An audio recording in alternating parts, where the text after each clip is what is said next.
윤석열이 또 그 짧은 생각으로 입을 놀리다 개망신을 당했습니다.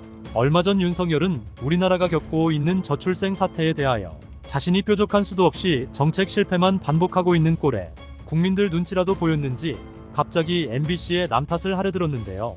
윤석열은 출산과 육아가 행복한 경험이 되어야만 지금의 인구 위기를 극복할 수 있다. 청년들이 열심히 일하며 행복하게 육아를 병행할 수 있도록 일터의 환경과 문화를 바꿔나가는 것이 최우선 과제다라면서 실제로는 아무 정책도 없이 입만 살아있는 꼴을 보였죠. 그런데 갑자기 방송의 역할이 제일 중요하다. 나 홀로 사는 게 마치 편하고 복받은 것처럼 하는데 사랑이 넘치는 가정이 살기 좋은 사회의 출발점이라는 것을 영화 드라마나 모든 미디어 매체에서 다뤄줘야 한다라며 저출생의 원인이 MBC의 나 혼자 산다 프로그램 때문이라는 듯 또 어이없는 남탓 행위나 저지르는 추태를 부렸습니다. 당연히 이는 방송계와 언론들의 문매를 불러와 버렸는데요.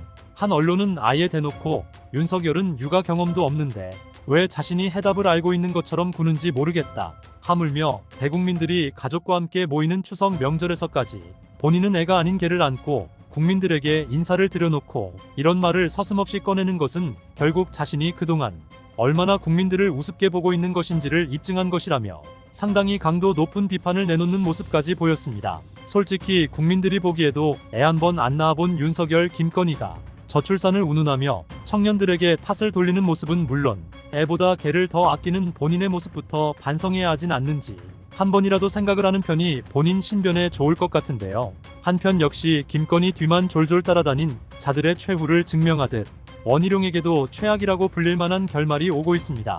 결국 경찰이 원희룡의 불법 행위를 파내기 시작했고 우리 모두가 심증으로 이미 인지하고 있는 것처럼 이 거학의 뒤에는 김건희가 드러날 것으로 추측되는데요. 지난 총선 당시 국힘당의 참패를 불러오기도 했었던 김건희와 양평고속도로 진상규명에 대해 원희룡은 피고발인 신분으로 경기 남부경찰청에서 조사가 시작되었죠. 원희룡은 국토부 장관 시절 누가 봐도 노골적인 행동으로 윤석열 처가에 특혜를 주기 위해 양평고속도로의 종점을 임의로 틀어 직권남용을 저지른 것으로 고발되었는데요. 공수처에 접수된 고발이 대검을 통해 경찰로 배당되었고 원희룡은 당시 주민 요구를 반영해 종점을 변경했다고 주장했지만 언론들의 취재 결과 단독 보도로 이를 뒷받침할 수 있는 주민들의 요구는 단 하나도 없었던 것으로 드러났습니다. 오히려 처음 양평고속도로 계획이 공개되었던 당시 민주당 양평지역위원회가 3주를 들여 12개 읍면 관계자들을 직접 만나 간담회까지 열었음에도 기존 경로에 대한 주민 만족도는 불만이 없는 수준이었는데요. 유일하게 지역 여론에서 등장했던 요구사항은 종점 변경이 아닌 나들목 설치에 관한 건의가 한 가지 있었을 뿐이었죠.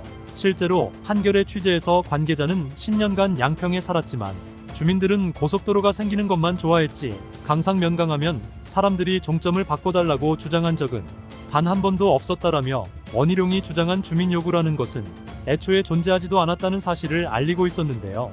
물론 원희룡은 원래부터 문제 있는 행동을 하는 정치인이었지만 김건희 앞에만 붙으면 하나같이 지능 문제가 생기는 것인지 이렇게까지 허술하게 일을 저질렀나 싶은 정도입니다. 이제 경찰까지 붙었으니 쇠고랑찰 일만 남은 것 같은데요.